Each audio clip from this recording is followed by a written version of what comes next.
So ఈ మధ్యలో ఎక్కడ చూసినా యూట్యూబ్లో చూసినా రీల్స్లో చూసినా అక్షయ ప్రిన్సే కనిపిస్తుంది. అవునా? సో ఇన్ని రోజులు ఎక్కడ పోయింది అక్షయ ప్రిన్స్? ఈ మధ్యలో ఎందుకు అట్లా? ఎందుకంటే ఇన్ని రోజులు నన్ను నా పేరెంట్స్ నన్ను యాక్సెప్ట్ చేయలేదు. ఐ థింక్ ఒక 1.5 ఇయర్ అవుతుంది అనుకుంటా యాక్సెప్ట్ చేసి. ఓకే. సో అందుకే కెమెరా ముందుకు, మీడియా ముందుకు వచ్చేసా. ఏంటి అసలు అక్షయ ప్రిన్స్ గారు ఇలా ట్రాన్స్జెండర్గా మారడానికి రీజన్? అని ఏముంది అంటే నా ఈ బర్త్ నుంచి నాకు కొంచెం జెనెటిక్ లోపం వల్ల సో అబ్బాయిగా ఉండి అబ్బాయి లక్షణాలు కాకుండా అబ్బాయిగా ఉండి అమ్మాయి లక్షణాలు, ఆ ఫీలింగ్స్, ఎమోషన్స్, సొసైటీ కామెంట్స్, దానివల్ల నేను నా జెండర్ని చేంజ్ చేసుకోవాల్సి వచ్చింది. సో ఎప్పుడు జరిగింది ఇదంతా? 2017లో. 2017 అప్పుడు మీరు Yes. చదువుతున్నారా లేకుంటే ఏంటి అప్పుడు? అప్పటికి నాది ఇంటర్మీడియట్ కంప్లీట్ చేసేసా. అంటే ముందు నుంచే ఇలా ఉండేదా లేకుంటే ఏంటి అర్థం కాదు. ముందు నుంచి అంటే ఎప్పుడైతే మనకు ఒక ఏజ్ స్టార్ట్ అవుతుందో అప్పుడు తెలిసిపోద్ది అనమాట. యాక్చువల్గా అది మేము ఫస్ట్ మమ్మల్ని సొసైటీ పాయింట్అవుట్ చేస్తుంది. నా పక్కన ఉన్న పిల్లలు కానీ నా ఇంటి పక్కన ఉన్న మనుషులు కానీ వాళ్ళు ఫస్ట్ నన్ను పాయింట్అవుట్ చేసి నువ్వు ఇది నువ్వు ఇలా నడుస్తున్నావు, అలా నడుస్తున్నావు, అలా మాట్లాడుతున్నావు, ఇలా మాట్లాడుతున్నావు అని చెప్పి నాకు ఇంకా ఒక ట్యాగ్ వేసేస్తారనమాట. చెక్క, పాయింట్, తేడా, మాడ, ఆడంగి ఇలాంటి గొప్ప గొప్ప పేర్లన్నీ నాకే ఇచ్చిందనమాట ఈ సమాజం. సో ఆ టైంలో అన్ని పేర్లు మిమ్మల్ని అంటుండే, వాళ్ళు అంటుంటే మీరు ఎలా ఫీల్ అయ్యేటోళ్ళు అప్పుడు? ఇప్పుడు నేను కెమెరా ముందుకు వచ్చి నేను నవ్వుతూ మాట్లాడుతున్నా కానీ అప్పుడు నేను భరించలేకపోయాను. నేను ఒక అబ్బాయిగా ఉండి అమ్మాయి ఫీలింగ్స్తో బాధపడుతూ, ఒకటి నా ఫీలింగ్స్తో బాధపడాలి, రెండోది ఈ సొసైటీ నుంచి నేను బాధపడాలి.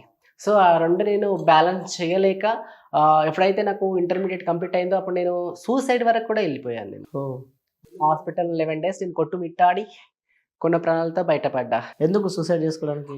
ఎందుకంటే నాకు ఏజ్ పెరిగే కొద్దీ నా ఫీలింగ్స్ అనేటివి ఎక్కువైపోతున్నాయి.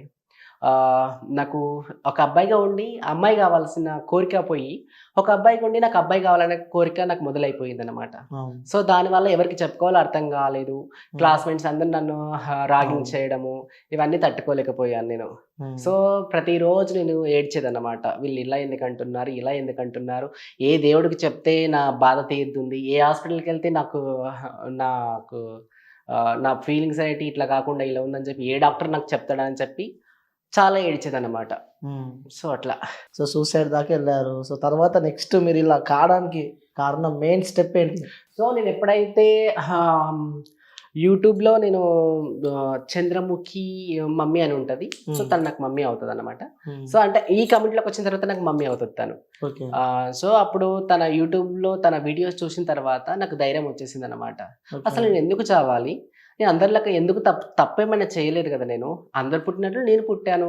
ఒక ఎడ్డోడో గుడ్డోడో లేకపోతే ఇంకేదో అయినా ఉంటే నన్ను యాక్సెప్ట్ చేసేవాళ్ళేమో. కానీ నేను ఇప్పుడు ఇలా ఉన్నా కాబట్టి నన్ను యాక్సెప్ట్ చేయట్లేదు ఈ సమాజం. కనీసం నేను కూర్చునే క్లాస్లో కూడా నన్ను నా పక్కన కూర్చోడానికి ఇష్టపడట్లేదు. సో అంత తప్పు నేను ఏం చేశాను? అందరిలాగా నేను పుట్టాను, అలాంటప్పుడు నేను తప్పు చేశాను అనేది నాకు చాలా బాధ అనిపించింది అన్నమాట. సో దానివల్ల ఎప్పుడైతే నేను చంద్రముఖి మమ్మీ యూట్యూబ్లో తన ఇంటర్వ్యూస్ చూసానో తన మాట్లాడే విధానం కానీ నాకు అంతా అంటే చంద్రముఖి గారిని చూసుకొని ఇన్స్పైర్ అయినా. Yes. సో మీ ఇంట్లో ఏ విధంగా ఉండేది? అంటే వాళ్ళకి పుట్టారు కదా పాటు బయట సమాజాన్ని వదిలిపెట్టేసాను, మీ ఇంట్లో ఏ విధంగా ఉండేది? సో ఇంట్లో ఏ విధంగా ఉండేదంటే చిన్నప్పటి నుంచి నన్ను వాళ్ళు చూసి ఉన్నారు కాబట్టి వాళ్ళకు పెద్దగా అది ఇది తేడా అని అనిపించేది కాదు. పక్కా చెప్తాను నేను నా ఇంట్లో మటుకు, అది నా పర్సనల్గా చెప్తున్నా. కొన్ని సందర్భాల్లో వాళ్ళు కూడా అనేవాళ్ళు, అరే నువ్వు ఇలా అంటున్నావురా అని చెప్పి కొంచెం నవ్వేవాళ్ళు అన్నమాట. అలా చెప్తుంటే కానీ నాకు అంత అప్పుడు బాధ అనిపించేది కాదు. సో అట్లా ఇంట్లో నన్ను మంచిగా అందరు మంచిగా చూసుకున్నారు. అంటే రోడ్ పైన వెళ్తేప్పుడు చాలా మంది డిఫరెంట్ టైప్స్ ఆఫ్ పేరుతో పిలుస్తారు కదా. సో అది మీ ఇంట్లో వాళ్ళు విని ఫీల్ అయ్యి నిన్ను కొట్టిన రోజులు, తిట్టిన రోజులు అలాంటివి ఏమన్నా? అది ఎప్పుడు అంటే మా అన్న ఎప్పుడైతే బయట ఉంటాడో కానీ బయట తిరుగుతాడు కాబట్టి పెద్దగా నేను మా ఫ్రెండ్స్ దగ్గర కానీ ఎక్కడ వెళ్ళకుంటే స్కూల్కి వెళ్ళానా ఇంటికి వచ్చానా, కాలేజ్కి వెళ్ళానా ఇంటికి వచ్చానా, ఇంట్లోనే కూర్చోవడం, ఇంకా బయటికి వెళ్ళేది లేదు. బయటికి వెళ్తే ఎవడు ఎలాంటి సెటర్ నా పైన వేసాడనే భయంతో సో నేను ఇంట్లోనే కూర్చునేది అనమాట. సో మీ ఇంట్లో ఎటువంటి ఎటువంటి ఫోర్స్ ఏం లేదన్నమాట. సో లేదు. నేను కొట్టడం కానీ తిట్టడం కానీ. లేదు. సో మీ ఇంట్లో ఎంతమంది first of all, me parents, మీరు, అన్నదమ్ములు కానీ సిబ్లింగ్స్ ఎంతమంది? నాకు ఇద్దరు అన్నయ్యలు. ఓకే. నేను థర్డ్ పర్సన్. నా తర్వాత నా చెల్లి ఉంది. ఒక పెద్ద ఫ్యామిలీ మీది. Yes. మీ అన్న వాళ్ళతో ఎలా ఉండే మీకు రిలేషన్? అన్న వాళ్ళు నన్ను బాగా చూసుకునేవాళ్ళు. అన్న బాగా, అన్న వాళ్ళు ఏ రోజు అన్న మిమ్మల్ని ఇలా చేస్తున్నావు ఏంట్రా అది ఇలా అని కొట్టడం కానీ? లేదు. కామన్ గా జరుగుతాయి కదా ఇవి, ఒక ఏ అబ్బాయి రోజు బయటికి నన్ను అది నా పర్సనల్ గా మాత్రం నా పేరెంట్స్ నన్ను ఎప్పుడు కానీ నన్ను కొట్టడం అట్లాంటివి చెయ్యలేదన్నమాట. సో వీడు ఇంతే, ఇలాగే ఉంటాడు, మన యాటిట్యూడ్ అంతే అని చెప్పి లైట్ తీసుకునేవాళ్ళు. కానీ ఎప్పుడైతే మా అన్న గేమ్స్ ఆడడానికి బయటికి వాళ్ళ ఫ్రెండ్స్తో గిట్ట వెళ్ళినప్పుడు వానికి మీ తమ్ముడు అలా ఇలా ఇలా అని చెప్పి కొన్ని కామెంట్స్ తీసుకోలేకపోయేవాడు మా అన్న కూడా. కానీ నన్ను ఏ రోజు కూడా నన్ను బాధ పెట్టిన రోజున అయితే లేదు. సో మీరు ఈ లైఫ్ స్టార్ట్ చేసిన తర్వాత, సో అదే చంద్రముఖి గారిని చూసుకొని ఇన్స్పైర్ చేసి ఈ లైఫ్ స్టార్ట్ చేసిన తర్వాత, సో ఫస్ట్ మీరు ఎక్కడికి వెళ్ళారు? అంటే ఇంట్లో చెప్పే మీరు బయటికి వెళ్ళారా? నేను ఇంట్లో చెప్పి బయటికి వెళ్ళలేదు. ఎప్పుడైతే నాది ఇంటర్మీడియట్ కంప్లీట్ అయిందో అప్పుడు నేను ఒక చిన్న జాబ్ చేసేది అన్నమాట. సో అప్పుడు నేను యూట్యూబ్ లో చూసిన వెంటనే నేను చంద్రముఖి మమ్మీ గారి నెంబర్ కోసం నేను చాలా ట్రై చేశాను. నేను సూసైడ్ చేసుకోక ముందు కూడా ఒక వీడియో తీసి తనకు ఫేస్బుక్ లో పెట్టాను. ఓకే. కానీ తను చూడలేదన్నమాట. తన రెస్పాన్స్ కాకపోవడం వల్ల నేను సూసైడ్ చేసుకున్నాను. ఓకే. ఎస్. అట్లా అయిన తర్వాత ఎప్పుడైతే సూసైడ్ చేసుకుని నేను బయటకు వచ్చేసానో అప్పుడు నేను ఫేస్బుక్లో వేరొక వాళ్ళ వరంగల్ గౌతమి నాని అని ఉంటారు, తన నెంబర్ నేను తీసుకోవడం జరిగింది. తీసుకొని నేను తన దగ్గరికి వెళ్ళిపోయాను అనమాట. ఫస్ట్ తను వెళ్ళిన తర్వాత నాకు కౌన్సిలింగ్ చేసింది. నా ఫీలింగ్స్ అన్ని చెప్పాను. అసలు నేనేంటి, నాకు ఇలాంటి ఫీలింగ్స్ ఉన్నాయి, నేను ఆడనా మొగనా, నాకు ఇంకేదైనా ఉందా, అసలు నాకు ఏదైనా లోపమా నాలోన అని చెప్పి నేను చాలా క్లారిటీగా అడిగాను తనకి. తను చెప్పారన్నమాట, నువ్వు ఏం భయపడకబెట్టా, నువ్వు నా కమ్యూనిటీ పర్సన్వే, నువ్వు జాబ్ చేస్తున్నావు కదా, జాబ్ చేయి. ఒకవేళ నీకు అంత గనక నీకు కానప్పుడు నా దగ్గరకు వచ్చేసాయి. కానీ మన కమ్యూనిటీకి వచ్చిన తర్వాత ఈ బాధలు, ఇబ్బందులు, కష్టాలు, కన్నీళ్ళు ఉంటాయి. మన పేరెంట్స్ నుంచి వదులుకొని రావాల్సి వస్తుంది.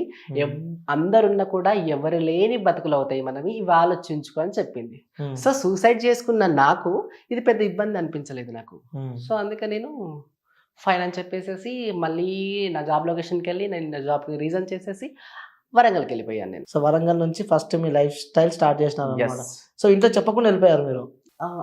చెప్పకుండా వెళ్ళిపోయానంటే నేను మా అమ్మ వాళ్ళకి చెప్పాను. నేను ఏమని, జాబ్ నాకు ట్రాన్స్ఫర్ అయిపోయింది, ఢిల్లీకి ట్రాన్స్ఫర్ అయిపోయింది, తమిళనాడుకి ట్రాన్స్ఫర్ అయిపోయింది అని చెప్పి అబద్ధాలు చెప్పాను. అట్లా చెప్పి వెళ్ళిపోయాను ఇంట్లో నుంచి. ఆఫ్టర్ 3 years తర్వాత మా అమ్మ వాళ్ళు అంటే డైలీ కాల్ చేసేవాళ్ళు, కానీ నేను ఎప్పుడు వాళ్ళకి వీడియో కాల్ చేయమంటే నా ఫోన్ ఖరాబ్ అయిందని చెప్పి అబద్ధం చెప్పి ఫుల్ టార్చర్, ఫుల్ టాస్క్ అబద్ధం చెప్పి అట్లా అంటే నేను ఏది మాట చెప్పినా వాళ్ళు ఇంకా నా మాట శాసనం అన్నమాట. సో ఇంట్లో వాళ్ళని వదిలిపెట్టేసేయండి, ఇట్లా ఫ్యామిలీ కానీ మీ ఫ్రెండ్స్ ఎవరితో టచ్ లో లేరు మీరు? లేదు. సో ఎందుకంటే ఫ్రెండ్స్ కి కొంచెం వీడియో కాల్ మాట్లాడినా అది సూరంతా చెప్పేస్తారు వాళ్ళు. సో అలాంటివి కూడా ఏం లేవంటారు. ఓకే. సో అట్లా ఇంట్లో చెప్పి ఇలా బయటకు వచ్చినారు.